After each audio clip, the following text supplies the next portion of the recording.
un rappel historique en introduction. Jacob il est le petit-fils d'Abraham. Il est le fils d'Isaac et de Rebecca. Il est le fils de Rebecca et d'Isaac. Il est le petit-fils d'Abraham. Abraham, c'est son grand-père. Et quand nous regardons cela, si vous lisez le Genèse tout au début, vous allez voir, moi je vois quand j'ai lu ce texte, il est sur le même parcours que son grand-père Abraham. Il est le même parcours, il reçoit la même bénédiction. D'ailleurs, à un moment donné, on va voir quand il lutta avec l'ange de Dieu, l'ange de l'Éternel, il fut déboîté. On a dit maintenant, tu t'appelles plus Jacob, tu vas t'appeler Israël. Vous voyez que le peuple comme le peuple d'Israël. Et là, quand j'ai lu ça, je crois qu'il est même sur le même parcours. Il prend le même parcours que son grand-père. C'est à peu près les mêmes bénédictions. Il reçoit les mêmes promesses. Il reçoit les mêmes bénédictions qu'Abraham, son grand-père. Pourquoi? Comme si, je me suis posé cette question, comme s'il a été destiné par Dieu. Il a été destiné comme successeur d'Abraham, je dirais, pour conduire, je dirais, le peuple là où Dieu l'avait promis, c'est-à-dire vers sa destinée. Vous voyez, parfois Dieu peut nous choisir aussi pour nous conduire vers, pour conduire l'Église, pour conduire ce royaume et pour conduire aussi, je dirais, une famille vers sa destinée. Donc, il peut nous choisir comme Jacob. Là, c'est-à-dire que c'est pour ça que je vous dis que Jacob marche dans les mêmes, je dirais, sur les mêmes traces que de son grand-père Abraham, comme si Dieu avait mis son sceau sur cet homme. Il a l'approbation de Dieu. Comme il a été choisi par Dieu. Il a été élu par Dieu. Je dirais même qu'il a été prédestiné. Vous voyez, nous sommes prédestinés. La prédestination, bon, on ne va pas prêcher là-dessus.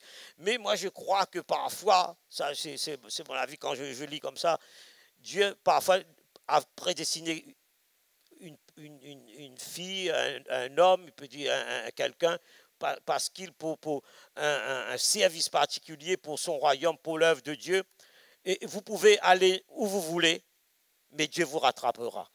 Parce qu'il a mis son sceau sur vous, comme si quelque chose qui vous travaille nuit et jour, vous voyez, vous allez abandonner pendant peut-être quelques mois, quelques semaines, quelques mois ou même des années, mais Dieu te rattrape. Parce qu'il t'a choisi, il t'a prédestiné, il t'a élu, il a mis son sceau sur toi. Donc, Jacob, il a l'approbation de Dieu. Il a été choisi par Dieu, il a été l'élu de Dieu. Donc, il a été prédestiné. Et, vous voyez, il fait le même parcours, c'est-à-dire il quitte Canaan, c'est-à-dire Beersheba, où la terre où Dieu avait dit à Abraham de partir, de quitter l'endroit où il vivait, et d'aller à Beersheba, à Canaan. Et là, qu'est-ce qu'il fait? Il quitte, comme le serviteur d'Abraham, il quitte Eliezer, comme le serviteur d'Abraham, Eliezer, il quitte Beersheba, et il va se rendre à Charan chez Laban, son oncle, qui se situe à peu près de Beersheba pour arriver en Mésopotamie à Charan. Ça a fait à peu près 600 km. Et le serviteur d'Abraham a fait à peu près le même parcours. Vous savez pourquoi? Parce que pour aller chercher une femme pour Isaac, c'est-à-dire pour son père. C'était Rebecca.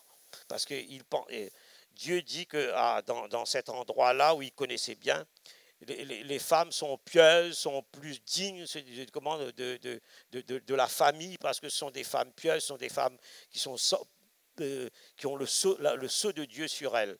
Donc c'est pour ça qu'il fait à peu près le même parcours. Et quand j'ai travaillé un petit peu sur ce texte-là, et je vois que Dieu le conduit vers des lieux précis. Parfois, on ne sait pas. On ne sait pas. Dieu peut nous conduire vers des lieux précis, vers des endroits précis que nous ne savons pas.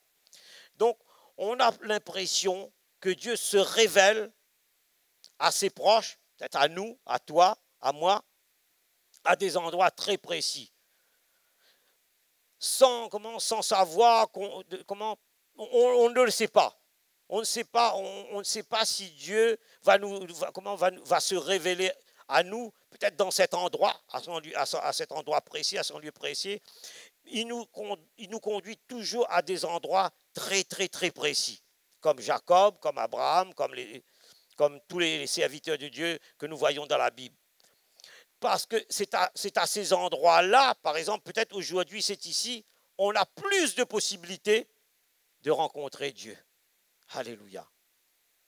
C'est dans ces endroits très précis où Dieu nous conduit, c'est là qu'on peut rencontrer, je dirais, l'Éternel. À des lieux qu'on ne s'attendait même pas. Et cet endroit, le plus souvent, c'est Bethel. C'est Bethel, la maison de Dieu. C'est là où Jésus est réellement, je dirais, présenté, à Bethel. C'est là où Jésus est réellement prêché, comme Dieu nous le demande de le faire dans les Écritures. Alléluia. Donc Dieu a choisi ses élus, il a même choisi le lieu. Peut-être cet après-midi, vous allez rencontrer Dieu, vous rencontrez Jésus, peut-être par la visitation d'un ange. Mais à nous d'être attentifs pour entendre sa voix et pour répondre à son appel. C'est à nous d'entendre sa voix. Il faut que nous soyons attentifs. Il faut que nous ayons l'esprit réveillé pour entendre sa voix et puis pour comprendre aussi, je dirais, son appel. Il nous a appelés pour faire quoi? Il nous a appelés pour le servir, pour notre salut, pour tout. C'est à nous d'être attentifs à cela.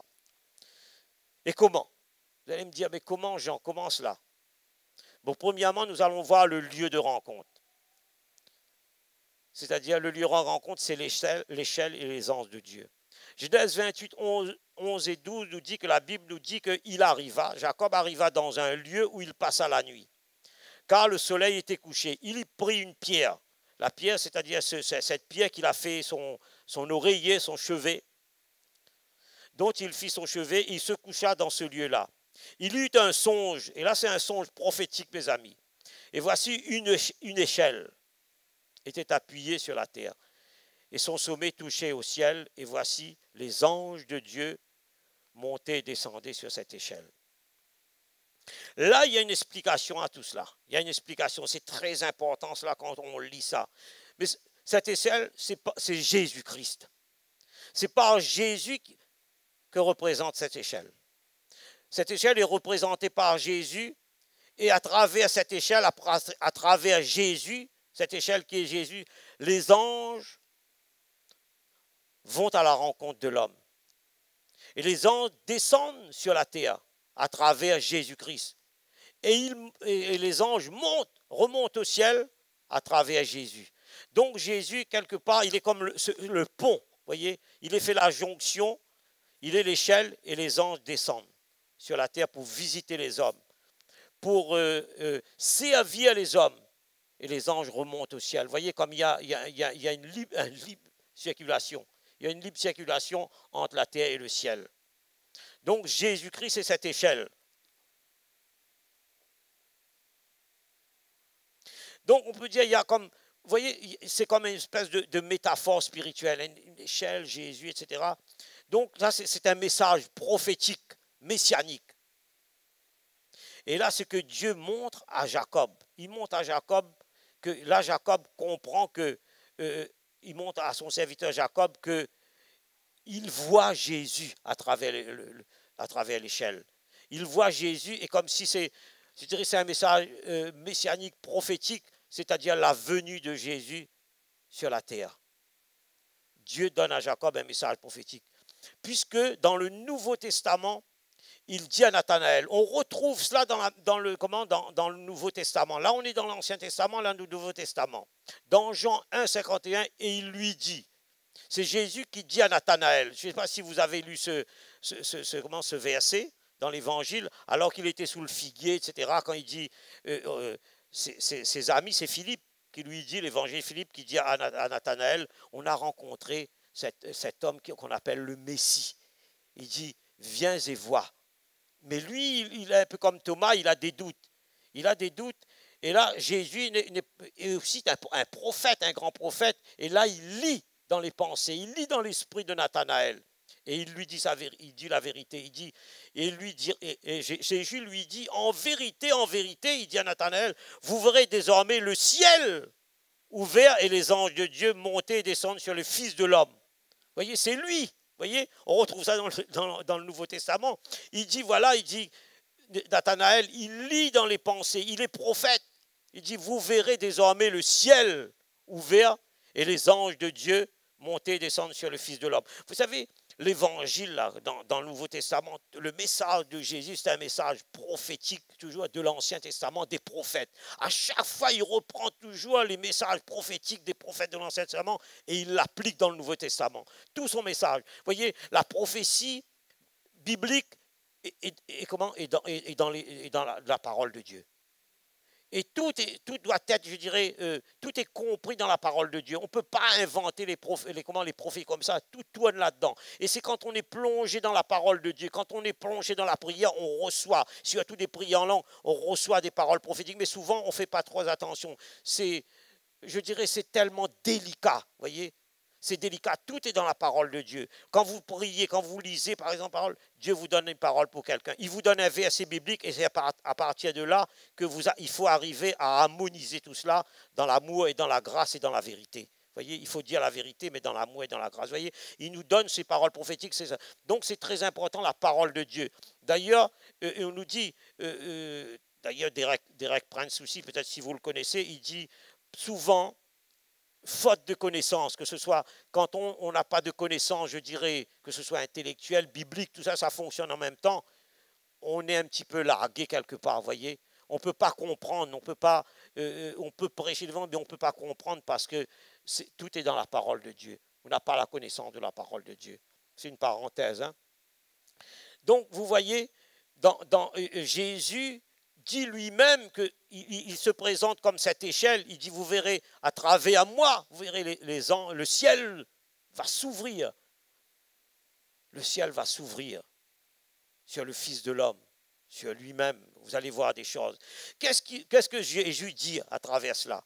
Jésus dit, à travers ma personne, il y a une explication profonde, à travers mon ministère, les anges de Dieu sont au service des hommes. Il redit la même chose que c'est que Jacob a expérimenté dans l'Ancien Testament. Donc Dieu le Père enverra des anges à travers ma personne, à travers mon ministère, pour secourir, soigner, protéger et avertir les hommes. Alléluia.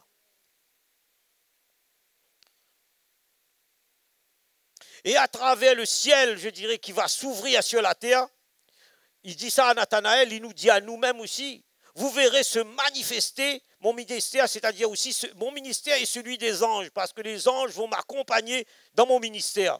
Et nous aussi, les anges nous accompagnent, mes amis. Alléluia, pour le service. Et tout cela, c'est le royaume de Dieu qui vient sur la terre. On a chanté. Le royaume de Dieu se manifeste sur la terre et Jésus ouvre prophétiquement les yeux de Jacob. Même Jésus ouvre prophétiquement les yeux de Jacob parce que Jésus n'est pas encore venu sur la terre, mais il voit prophétiquement à travers l'échelle Jacob dans l'Ancien Testament. Comment les ministères, je dirais, vont s'établir sur la terre? Comment tous ces ministères angéliques vont s'établir sur la terre?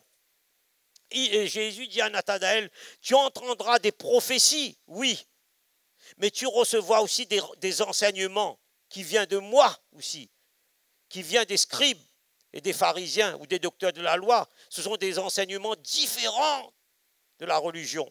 Tu verras de tes yeux la gloire de Dieu en action, la puissance du Saint-Esprit à l'œuvre. Alléluia, amen. Et tu verras des miracles, tu verras des prodiges, et le ciel s'ouvrira sur la terre.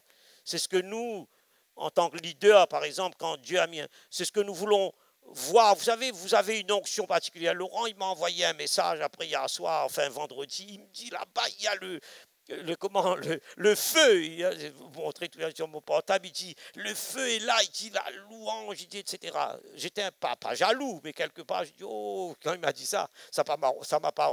Au départ, j'étais un peu, je dis oh là là. Je dis dimanche, on va prêcher. Je dis là-bas, il y a le feu. Je dis, etc. Je dis oh là là. Je me suis mis à prier. Mais vous savez, Certainement, l'Éternel est en ce lieu et on ne le savait pas. Dieu est là parce que nous, en tant que leaders, c'est ça parfois j'essaye de faire comprendre vers la Bible, c'est-à-dire nous devons amener la présence de Dieu. Parce que si nous sommes habités, je dirais, par l'Esprit de Dieu, si nous avons, il me dit, il y a une telle onction là-bas. Je dis, l'onction, vous savez, parfois l'onction, parfois l'onction n'est pas tout à fait là quelque part. Mais si vous êtes porteur d'onction, si nous sommes porteurs d'onction, l'atmosphère change, l'endroit change. Vous savez pourquoi? Parce que nous avons l'onction sur nous et les personnes qui sont là ou l'endroit où on part, c'est-à-dire ils profitent de notre onction. Parfois il n'a pas, mais l'onction est là, mais ça communique. Vous voyez, c'est un peu contagieux. C'est un peu comme le Covid, mais c'est mieux que le Covid, c'est pas ça. Vous voyez, c'est contagieux. Et comment ça change l'atmosphère. C'est pour ça quand nous sommes préparés dans la prière, la louange, on a répété tout cela comme ça aujourd'hui, c'est fort. Vous voyez, c'est pas seulement techniquement, mais il y a les anges de Dieu qui viennent et qui jouent aussi. Vous voyez, on a prié pour cela avec Alléluia. Amen. Vous voyez, donc, il le dit, tu verras le ciel s'ouvrir sur la terre. Et c'est pour ça Jacob dit, il dit que ce lieu est redoutable, vous voyez. Verset 17, Jacob, il eut peur et dit que ce lieu est redoutable, mes amis. C'est ici la maison de Dieu. C'est ici la porte des cieux.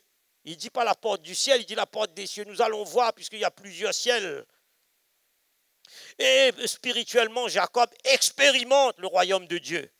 Il voit dans ce songe prophétique, il voit le Messie, il voit le ciel qui s'ouvre. Vous voyez, c'est grandiose. Imaginons, vous êtes là dans une forêt, vous. Et là, vous allez vous endormir, vous êtes fatigué.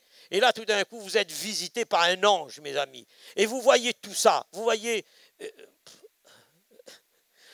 tout cela. Alléluia, amen. Et là, il dit, il voit la porte des cieux, il s'ouvre dans ce lieu. Voyez, vous nous, si peut-être la porte des cieux, je prie pour cela que la porte des cieux s'ouvre dans ce lieu. Et là où il s'est arrêté pour se reposer, pour dormir. Il voit l'ange de l'Éternel, c'est Jésus-Christ, alléluia. Et il voit aussi beaucoup d'anges. Il voit que ça monte, ça descend. Vous voyez, c'est un spectacle, je dirais, divin, grandiose, surnaturel. Il voit les anges descendre sur la terre et monter. Et là, qu'est-ce qui se passe? Il est impressionné, vous voyez. J'ai expérimenté un peu cela, bon, mais parfois je ne vais pas trop parler de tout ça. Quand il est venu, l'ange, je ne sais pas s'il y a un an avec un laser, comme il m'a. Vous voyez, c'est bien, mais ça fait peur aussi, vous voyez. Ça comme vous transfère le crâne, comme si on a. C'est tellement puissant, fort, vous voyez. Donc, vous voyez, donc il est impressionné et il dit que ce lieu est redoutable. Là, il voit la porte des cieux. Et la porte des cieux, il n'a pas dit la porte du ciel, il dit la porte des cieux. Donc il y a 3 ciels. On peut dire qu'il y a 3 ciels. Le 3e ciel, c'est là où Dieu réside avec ses anges. Le 2e ciel, c'est la terre, quand il dit où Lucifer a été précipité, c'est la terre. Parce que le ciel, c'est un peu séparé, le 3e ciel, un peu de tout cela. Hein, le 2e ciel, le 1er ciel. Parce que le ciel, c'est là où il y a toute la gloire de Dieu, c'est la sainteté, c'est pas du bricolage, vous voyez, c'est quelque chose de. Vous voyez, c'est pur, la pureté, il n'y a rien, il n'y a pas un gramme, un once de péché là-bas, tout est perfection et parfait. Vous voyez, là, il voit les anges de Dieu, il voit quelque chose là-haut. Et le 2e ciel, il voit ça aussi, c'est l'endroit où Satan était précipité, Lucifer a été précipité au 2e ciel avec ses anges dessus, puis ils se sont rebellés contre Dieu. C'était la sédition, ils ont voulu rebeller contre Dieu parce qu'il avait l'orgueil, etc. On verra ça tout à l'heure. Et le premier ciel, c'est la terre, c'est nous, les hommes, où nous habitons. Donc c'est automatiquement, Jacob a pris peur devant ce spectacle divin grandiose. La crainte de Dieu s'est emparée de son âme, de lui-même. Et là, tout de suite, il dresse un autel. Avec son chevet, avec la pierre, il construit un monument, il dresse un autel. Et là, il verse de l'huile. L'huile, ça sanctifie encore, ça purifie. L'huile, c'est le Saint-Esprit, vous voyez, ça purifie l'endroit. Et là, il le nomme ce lieu Bethel, la maison de Dieu. Vous voyez. Parfois, on peut donner aussi les noms d'endroits, de Bethel. Mais il faut que la présence de Dieu soit là. On peut donner le nom, mais non, il y a cela, mais il faut qu'on vive le royaume de Dieu, la présence de Dieu par des miracles, des prodiges, par des messages, par la prière, par la bonne louange, avec les anges. Alléluia. Vous voyez, certainement, il était dans ce lieu, l'Éternel était là et je ne le savais pas. Vous voyez les dieux. Donc notre Béthel, nous, c'est Jésus qui ouvre le ciel. Il ouvre le ciel, Béthel, il ouvre le ciel sur son église, où il y a la présence des anges, où le royaume de Dieu se manifeste, où son royaume se manifeste, alléluia. L'église, c'est le lieu où le ciel est visible, où le ciel s'ouvre, alléluia. Sinon, ce n'est pas une vraie église. L'église doit être comme cela, alléluia, amen. Et là, tout cela va nous amener au deuxième point, Babel et Béthel. Au verset 16 et 17, Jacob dit que ce lieu est redoutable. C'est ici la maison de Dieu, c'est ici la porte des cieux. Voyez mes amis, Jacob fait une différence entre la porte des cieux et la porte du ciel. Il y a une différence, la porte du ciel et des cieux. Donc dans les cieux, comme j'avais dit tout à l'heure, il y a 3 ciels. Le ciel, 3e, c'est Dieu, et les anges, 2e. Satan, Lucifer, où il a été précipité, et le premier, c'est la terre. Donc il y a une différence, voyez, entre le 3e ciel et le 2e ciel. Le 2e ciel, il y a une différence entre l'échelle de Jésus-Christ et l'échelle de Babel, la tour, voyez. C'est-à-dire que ces hommes, on va voir comment ces hommes sont arrivés sur la terre et comment ces hommes ont construit cette tour. La plateforme, je dirais, comment ça s'appelle, la plateforme qui a été, je dirais, dressée à Babylone, à Babylone, c'est-à-dire en Mésopotamie, par les hommes de la terre jusqu'au ciel. Ces hommes voulaient se faire un renom. Ils voulaient construire une tour, c'est-à-dire une échelle avec un escalier, exactement comme l'échelle que Jacob avait vue, reliant la terre jusqu'au ciel. Et Dieu les a confondus dans leur folie. Les hommes de Babel voulaient, je dirais, défier Dieu. Et défier Dieu comment? C'est-à-dire à partir de ces hommes-là. Et qui étaient ces hommes qui voulaient, qui étaient en Mésopotamie, qui étaient à Babylone, et qui voulaient dresser cette échelle, construire cette tour, la tour de Babel, pour avoir des relations avec des dieux, non pas avec Dieu, avec les dieux, avec des idoles. Ce sont des hommes qui descendaient, ce sont des descendants de la famille des fils de Noé, pour comprendre un petit peu. Laurent avait prêché un petit peu là-dessus sur les Néphilim, sur des êtres hybrides. Ils avaient prêché là-dessus, hein, c'est-à-dire des relations entre les anges dessus du 2e ciel, Lucifer. Ces anges sont des anges démoniaques qui ont eu des relations avec les femmes de la terre, du 1er ciel, pour comprendre un petit peu. Et ça qui a donné des géants, qui a donné des démons, quelque part, et des Néphilim, ça s'appelle des Néphilim. Donc, des descendants de la famille des fils de Noé, c'est-à-dire de Sem, Cham et Japheth. Mais tout ça est sorti, je dirais, des nations. Toutes les nations sont sorties de là après le déluge, vous voyez. Donc, dans Chem, il y avait des habitants de Séphar, c'est-à-dire qui venaient qui habitaient vers les habitants de la montagne de l'Orient. Après, il y avait de Shem, c'était Nimrod. Nimrod, c'est lui qui est l'auteur de la construction de la tour de Babel. Nous allons voir ça un petit peu rapidement. On ne va pas faire une étude là-dessus, c'est trop long, c'est juste pour comprendre un petit peu. Et Japheth, lui, c'était un peuple qui est sorti avec un chef aussi, c'est des Tubal. C'est-à-dire, et quand on regarde ça, c'est la musique des ténèbres. Vous voyez, toutes les musiques que vous connaissez, un peu où il y a des trucs bizarres, ce sont des musiques démoniaques. Tout ça, vous connaissez tout cela peut-être certainement. Oui, ils prêchent des démons là-dedans, etc. Donc c'est à partir de là, vous voyez, toutes ces musiques, vous voyez, tout ça est biblique, hein. Et c'est eux qui ont amené la musique diabolique, tout ça. Vous voyez, de nos jours, il y a encore tout cela. Et pour cela, il faut faire un rappel historique. Un petit rappel historique. Dieu avait frappé la terre, si vous connaissez votre Bible, bien sûr, je sais que vous connaissez bien la Bible, vous lisez la Bible.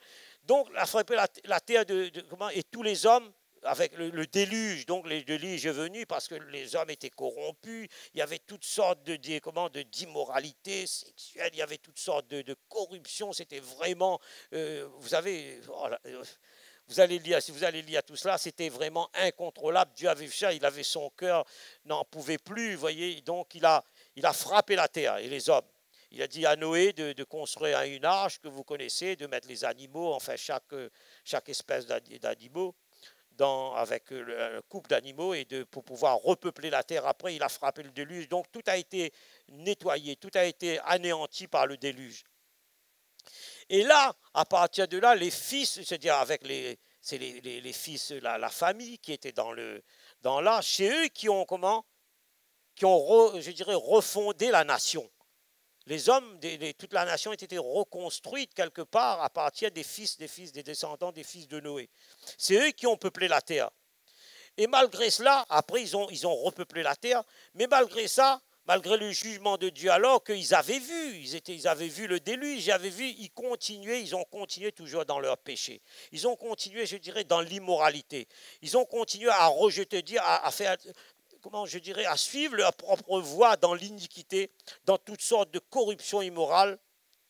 Et tous ces hommes-là, toutes ces nations qui ont été bâties à partir de la descendance des fils de Noé, ils ont été influencés, pourquoi? Par le deuxième ciel.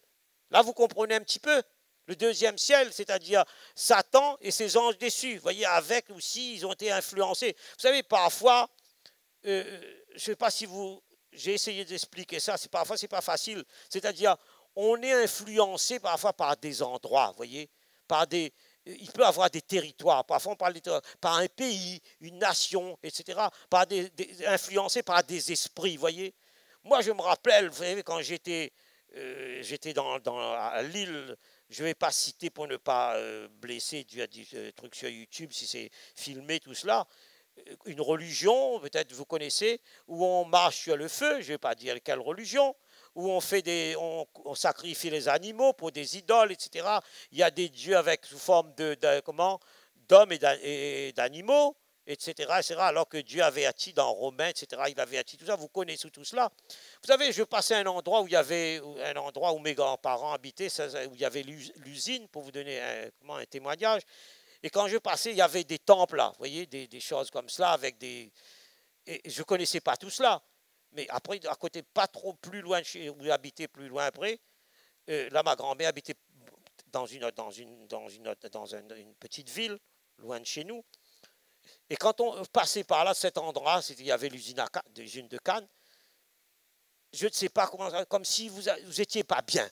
Vous avez la chair de poule quand vous passez là. Vous ne pensez même pas, hein, mais le fait que vous arriviez dans cet endroit, aux alentours comme ça, il y a une atmosphère pas bien lugubre, néfaste. Voyez. Mais dans toutes les nations, il y a cela. Voyez, quand vous allez dans un endroit, ne vous étonnez pas même si vous n'avez pas, il y a quelque chose qui se passe. Vous sentez la chair de poule, il y a quelque chose qui se passe. Et quand vous allez dans un endroit où il y a la présence de Dieu, c'est différent. Voyez. Donc,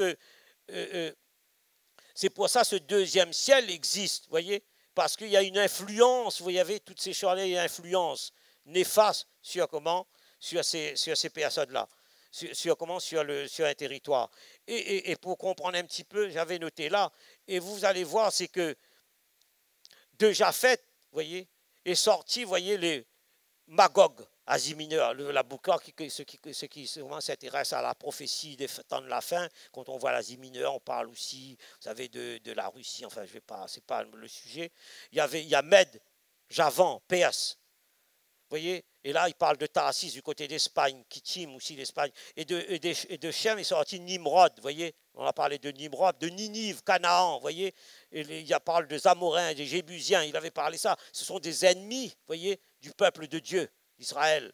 Et puis bon, il y a aussi Sem, c'est Sépha, enfin la montagne de l'Orient, c'est un peu plus, eux, il avait plus l'approbation de Dieu, Shem. Hein. Donc, vous voyez, donc il y a une influence, une atmosphère spirituelle. Dans tout cela. Il y a une influence spirituelle, il y a tout cela. Donc, comme je disais que dans ce deuxième ciel, donc ces hommes-là ont été influencés par le deuxième ciel. Et c'est pour cela qu'ils ont continué à pratiquer, je dirais, toutes sortes de choses, l'impudicité, l'immoralité, etc. Donc, comme je dis, donc avait frappé cela. Et c'est pour ça que ces nouveaux peuples ont continué à pécher, ils ont continué parce qu'ils étaient sous l'influence du deuxième ciel.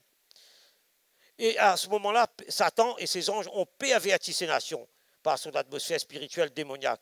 Ils ont poussé même les êtres humains dans l'idolâtrie, dans l'orgueil. Ils voulant défier Dieu et construire cette échelle. Comme nous retrouvons dans l'échelle de Jacob, ils ont voulu construire une tour pour adorer. Vous voyez, pour monter, voici, ils voulaient toucher le ciel pour adorer les dieux. Les dieux, hein, pas l'éternel Dieu, mais les dieux dans le deuxième ciel, avec leurs idoles. Ça s'appelle la tour de Babel, c'est Nimrod. Et c'est pour ça, dans Genèse 11.4, il nous est dit qu'ils disent, allons, bâtissons nous une ville et une tour, dont le sommet tous au ciel, et faisons-nous un nom, afin que nous soyons pas dispersés sur la face de toute la terre. Donc, toutes ces nations, tous ces hommes et ces nations étaient influencés par Nimrod et Tubal. Donc, ils voulaient construire une seule nation, une seule tour, un seul peuple, un même langage, un seul langage pour défier Dieu, pour régner à la place de Dieu. Peut-être aujourd'hui, c'est le cas aujourd'hui, voyez, parce qu'il y a beaucoup d'ouverture, voyez, il y a là beaucoup de confusion sur la libéralisation, sur le libéralisme, le libre-échange, etc. Vous savez, j'ai lu il y a très longtemps, je ne m'intéressais pas à la parole prophétique encore. On donnait des prophéties comme ça, mais je n'étais pas trop intéressé, je ne connaissais pas encore là-dedans, pas intéressé, peut-être Dieu n'avait pas encore appelé là-dessus. J'avais un livre sur de Yonggi Cho qui parlait de prophéties sur de l'Apocalypse et aussi sur de Daniel et l'Apocalypse. Ça se regroupe la prophétie de la fin des temps dans ce livre-là. J'avais lu cela, mais je n'avais pas compris, et de temps en temps, je le revois un peu sur la fin des temps. Ce qui se passe dans cette affaire-là, c'est-à-dire aujourd'hui, il parlait qu'il y aura un nouveau royaume qui allait se mettre en place. C'était déjà en place, mais ce n'était pas étendu comme ça. Et nous voyons cela aujourd'hui. Je ne vais pas m'étendre là-dessus. Et vous connaissez ce nouveau royaume en Europe. Il y aura toujours un nouveau royaume. Vous savez pourquoi? Quand nous regardons, nous examinons ça et nous écoutons l'actualité à la lumière, éclairée à la lumière de la parole de Dieu, nous voyons tout cela. Écoutez-moi bien, prophétiquement, nous voyons que tous ces hommes, toutes ces nations, tous ces hommes-là, ils sont influencés par le deuxième ciel qui veulent déconstruire le christianisme et le judaïsme. Ils veulent détruire pour influencer, pour emmener comme Nimrod, comme la tour de Babel, une autre culture. Et nous, mes amis, nous sommes de la culture du royaume de Dieu. Vous voyez, c'est différent. Jésus a dit, mon royaume n'est pas de ce monde. Mon royaume est de là. Nous passons, je dirais, provisoirement sur cette terre. Mais notre royaume éternel, c'est le ciel, vous voyez. Donc, ce qui se passe, c'est-à-dire, quand nous regardons ça, si vous, avec un microscope, minutieusement, vous allez voir que tout ce qui se passe aujourd'hui, c'est-à-dire que je ne vais pas faire de la politique, parce que je peux le dire, mais j'éclaire rapidement. Mais nous voyons, c'est un peu la même chose qui se passe, vous voyez. Comme si on veut, il y a comme on veut aussi détruire la famille, vous voyez. La famille ne compte plus, vous voyez. On veut plus de la famille, il n'y a plus de famille, on veut plus d'enfants, vous voyez, toutes ces choses-là.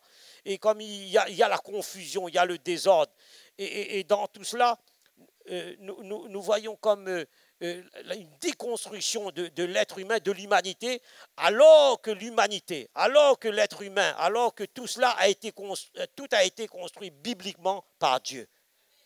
Tout a été, vous voyez, quand on regarde, même parfois aux États-Unis, on presse serment sur quand on presse pour la Constitution américaine, tout est biblique. On presse sur les commandements, les lois. Mais ce qui se passe, c'est-à-dire, on ne veut plus de tout ça. On veut, en fin de compte, c'est-à-dire, on veut déconstruire l'humanité, on veut construire l'être humain. Vous voyez, on veut séparer aussi la famille. On ne veut plus qu'il y ait un homme n'est plus tout à fait un homme, vous voyez, une femme n'est pas... Un enfant, lui, il ne sait pas quand il est né, alors qu'il sait ce qu'il a comme sexe. On va lui dire, non, mais on verra, c'est lui qui va redécider s'il sera un petit, vous voyez, une petite fille, vous voyez, dans cette affaire, parce que, vous voyez, toutes ces choses-là, parce que On voit que, alors que Dieu a créé comme ça, c'est la création, Dieu a créé l'être humain comme cela. Donc on veut changer tout cela. Mais c'est un peu Nimrod, c'est un peu la tour de Babel. Je ferme la parenthèse. Voyez. Donc, dans tout cela, nous voyons qu'il y a une opposition entre Babel et Bethel. Voyez. Et c'est pour ça que Genèse nous dit, l'Éternel dit, voici, ils forment un seul peuple. C'est ce qu'on veut faire. Et ont une même langue. Voyez, si Dieu qui connaît toutes choses, il est omniscient. S'il a créé les différents continents avec des nouvelles langues, il a continent asiatique, africain, européen, continent, je dirais, américain, hispano, qui parle vous voyez, donc il a différentes langues. Vous voyez, tout ça est biblique. Hein, quand vous regardez, l'Éternel dit, voici, ils forment un seul peuple et tous ont une même langue. Et c'est là ce qu'ils ont entrepris. Maintenant, rien ne les empêcherait de faire de ce qu'ils auraient projeté. Voyez, si Dieu il a fait cela, il connaît, il a fait toutes ces choses-là, il connaît, il est omniscient, il sait pourquoi. Voyez, parce que l'homme veut déconstruire, il veut faire à sa façon, il veut faire en fonction du deuxième ciel. Donc, Babel en hébreu veut dire Bélal. C'est confondre, brouiller, troubler. C'est la confusion, c'est le désordre, c'est le chaos. Et au verset 9, il dit, c'est pourquoi on l'appela du nom de Babel, car c'est là que l'Éternel confondit le langage de toute la terre, et c'est de là que l'Éternel les dispersa sur la surface de toute la terre. Alléluia. Et Babel, c'est Satan, c'est le mal, c'est le mensonge, c'est l'orgueil, c'est le désordre. Et Bethel, c'est Dieu, c'est le bien, c'est l'ordre, c'est la sainteté, c'est la vérité, c'est l'amour. Alléluia. Tout cela, vous voyez. Donc il y a une différence. Quand Jacob il voit Bethel, voyez, il ne voit pas Babel. Il voit, c'est la maison de Dieu. Donc il y a une différence entre la maison de Dieu, qui est le troisième ciel, et le deuxième ciel, qui est Babel.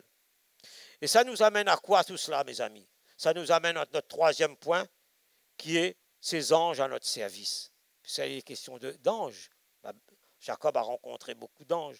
Dans Genèse 32, 1 et 2, il dit, Jacob poursuivit son chemin, et des anges de Dieu le rencontrèrent. En les voyant, Jacob dit, c'est le camp de Dieu. Il donna à ce lieu le nom de Manahaïm. Vous voyez, il rencontre des anges. Vous voyez, lorsque vous avez un appel aussi, même peut-être pas l'appel aussi, mais comme vous avez un appel, vous êtes enfant de Dieu aussi. Donc, vous allez peut-être rencontrer des anges. Vous allez rencontrer des anges. Peut-être ce soir, peut-être là aussi, à l'instant là. Amen. Donc, il y a une explication, là-dedans, un rappel historique. Donc, Jacob, maintenant, vous savez, il est parti. Il a quitté Canaan, Beersheba, il est allé chez Laban.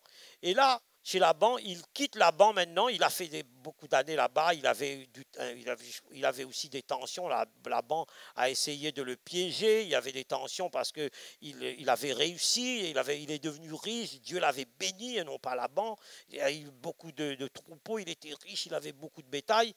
Et là, il y a une tension, il y a une dispute avec son oncle Laban. Il repart. Et il repart parce qu'il aimait Rachel, mais là on lui a promis Rachel et puis on lui donne Léa, qui n'est pas c'est pas ça qu'il voulait, mais finalement, c'est l'Ancien Testament, il retrouve avec les deux épouses, il a des enfants, et là comme une tension, et le Seigneur lui dit de quitter.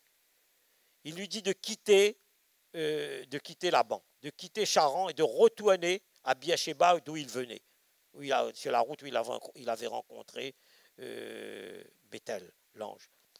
Et là, il part avec ses enfants et avec tout son troupeau. Et là, ce qui se passe, mes amis, si vous lisez tout ça, Genèse, vous allez voir, il est pris entre l'enclume et le marteau. Il est pris entre deux feux. C'est-à-dire, si vous vous souvenez, c'est-à-dire, il est pris entre Laban qu'il poursuit et il est pris entre Ésaü, son frère. Vous savez, si vous connaissez, vous avez lu un peu la Bible, il y a vraiment une altercation. Il a eu comme une dispute aussi entre son frère Ésaü parce que Ésaü a vendu son drap d'aînesse, sa bénédiction. Il n'a pas voulu la bénédiction, il a donné. En principe, c'était pour Ésaü. Il a vendu son drap d'aînesse pour un plan de lentilles à Jacob. Et Jacob était un usurpateur, etc. Malgré ça, Dieu l'a béni. Il était un trompeur quelque part. Mais comme il voulait tellement la bénédiction, vous voyez, quand vous venez la bénédiction, bon, il ne faut pas faire ça, mais il a tout fait pour pour Dieu, pour la bénédiction de Dieu, etc. Il a tout fait. Et parce qu'il, c'est grâce, c'est la grâce de Dieu aussi. Dieu lui a fait grâce. Et là, qu'est-ce qui se passe? Et Ésaü a été rejeté. Et Ésaü aussi, il n'aimait pas tellement Dieu aussi quelque part, puisqu'il s'est allié avec Ishmaël, qui était le fils d'Abraham, avec Agar, ça c'est avant, puisque Sarah lui avait dit d'aller parce qu'il a pas attendu la promesse. Il savait pas, il a attendu la promesse. Il a dit non, c'est trop long et peut-être c'est pas vrai, etc. Et là, il y a eu Ismaël et c'est là qu'il y a eu cette séparation. C'est là que ça l'a fait. Et vous voyez, donc il est parti avec son demi-frère, quelque part, Ishmaël, il est parti à Édom, vous voyez, et c'était un peuple nomade, c'était un peuple, je dirais, qui vivait à l'extérieur, caravane, et c'était un peuple un peu violent, quelque part, il était avec Ishmaël, et là, il revient il a une armée, c'était un chasseur aussi, un combattant, et là, Jacob, il a peur, il a Laban et Ésaü, qui est là. Et donc, finalement, il prit peur, et là, qu'est-ce qu'il fait? C'est toujours pareil, il a toujours la bénédiction. Souvenez-vous que Dieu a dit, je ne t'abandonnerai pas, tu auras ma bénédiction, je te protégerai, etc., quand il était à Bethel. Et là, il est poursuivi. Et là, il commence à être très inquiet. Mais Dieu tient toujours à sa promesse, mes amis. Si Dieu a fait une promesse pour vous, pour toi, pour moi, il tient toujours à sa promesse. Dieu lui a dit, Jacob, je te bénirai, je te protégerai, je serai avec toi. Personne ne pourra t'atteindre, personne ne pourra te toucher. Mais nous voyons aussi toujours à chaque fois la protection angélique de Dieu sur son chemin, sur notre chemin, sur Jacob, puisque là, il rencontre encore des gens, les anges de Dieu le rencontrèrent. Genèse 32, verset 1, on n'a pas le temps de dire, vous allez ici à la maison. Lorsque nous sommes en danger, mes amis, nous sommes dans des situations difficiles, lorsque nous sommes des épreuves, dans des difficultés, de la maladie, Dieu nous protège aussi des accidents. Parce que c'est à ce moment-là, comme Jacob, le mystère des anges rentre en action. Là, on va voir les anges.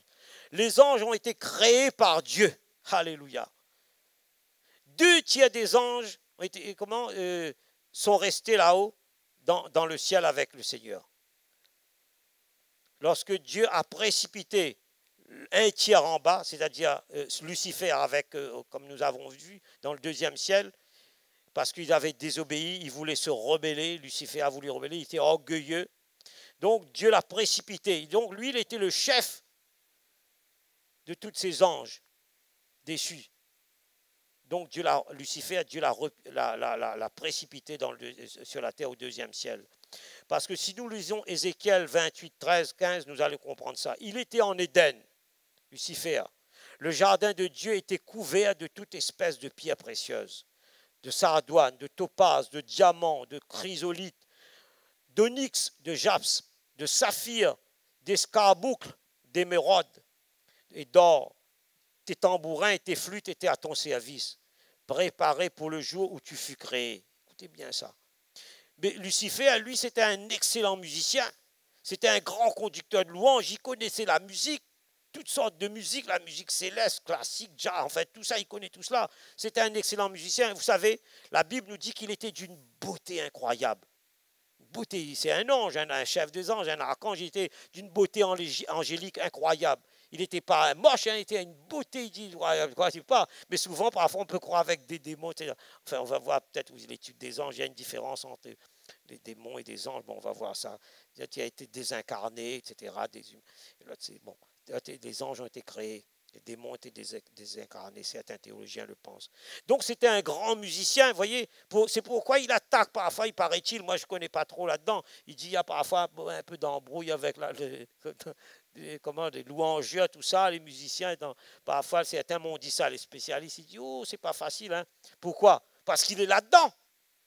Vous voyez, il dit parfois il y a toujours des trucs, dans l'église, il y a avec les louangers, les musiciens, parfois, etc. C'est pas facile. Vous voyez, parce qu'il est là-dedans, lui, il connaît tout ça, il connaît comment faire.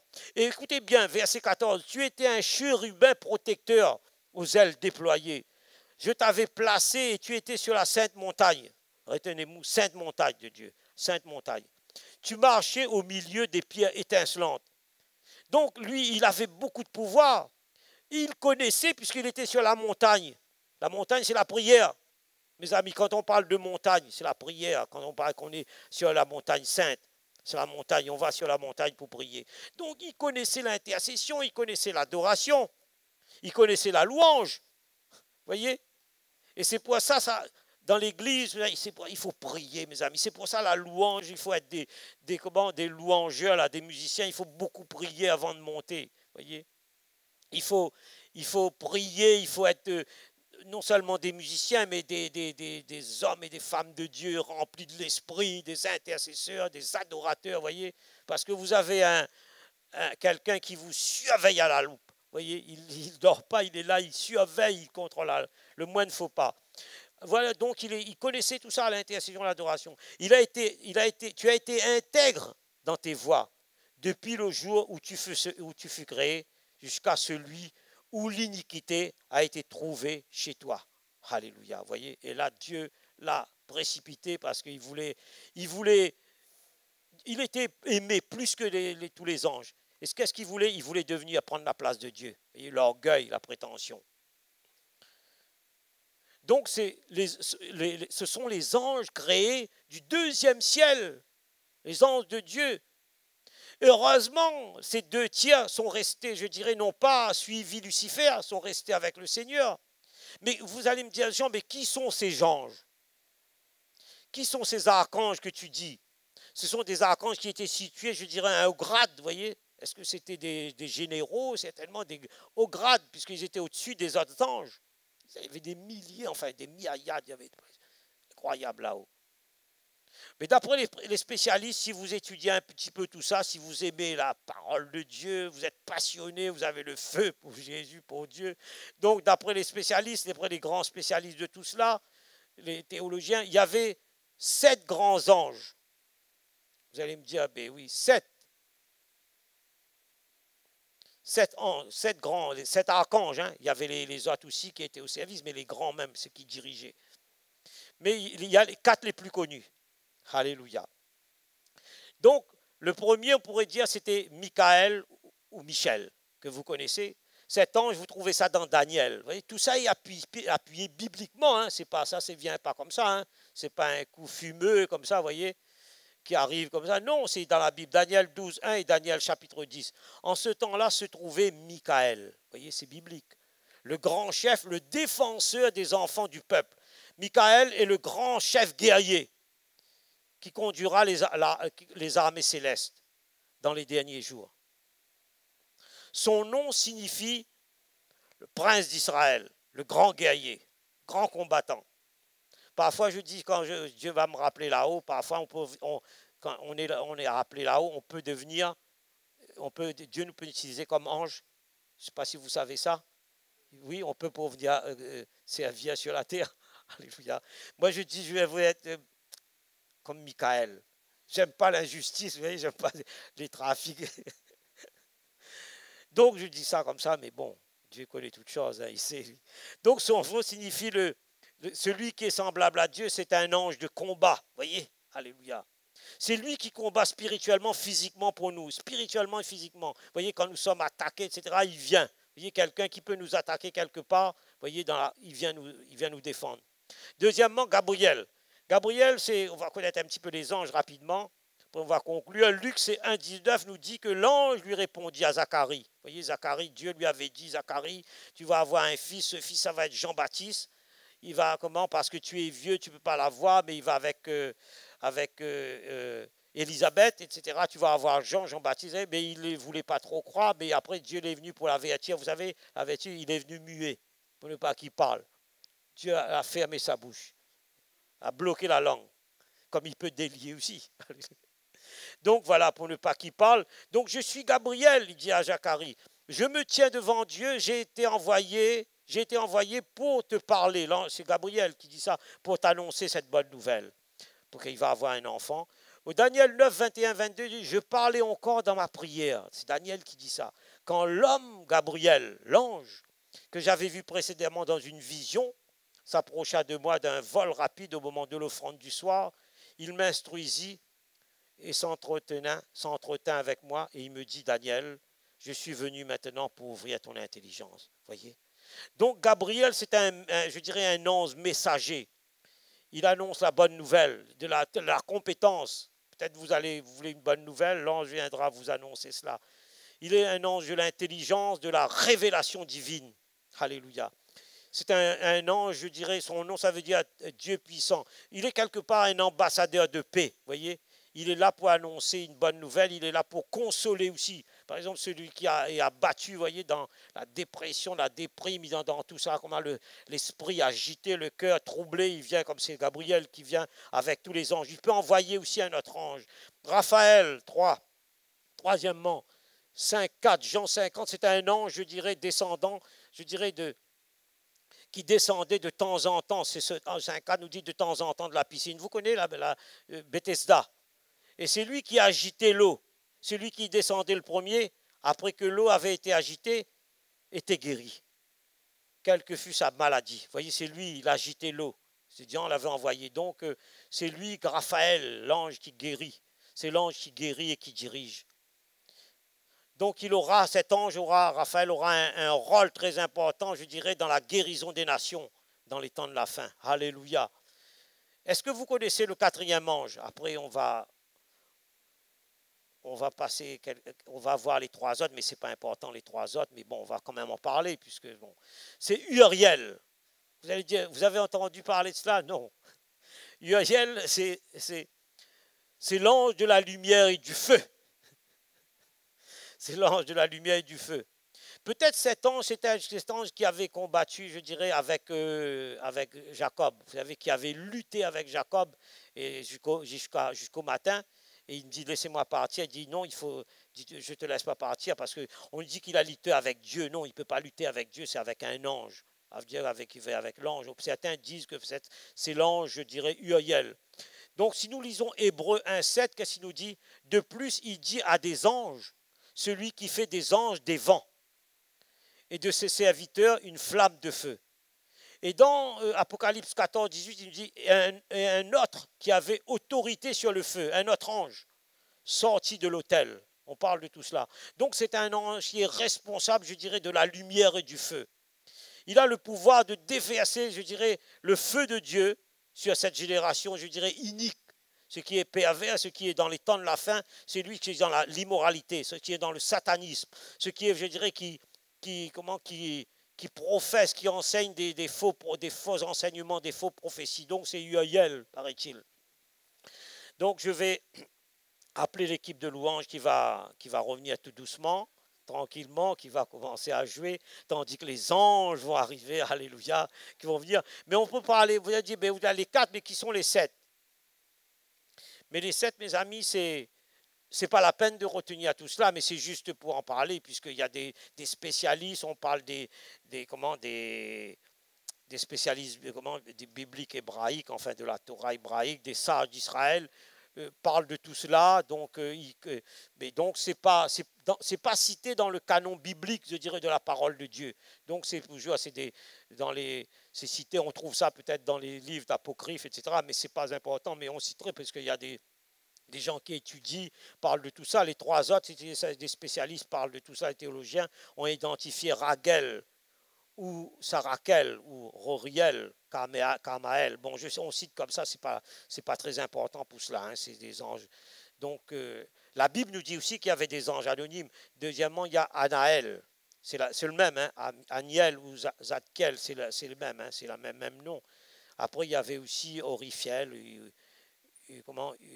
Uziel, Sidriel, bon, c'est pas la peine bon, c'est juste pour citer s'il y avait parle de tout cela, puisque bon, mais c'est vrai que la Bible parle aussi beaucoup d'anges anonymes qui ne sont pas cités dans la parole de Dieu, hein, donc la parole de Dieu parle de tout cela, mais on ne sait pas leur nom.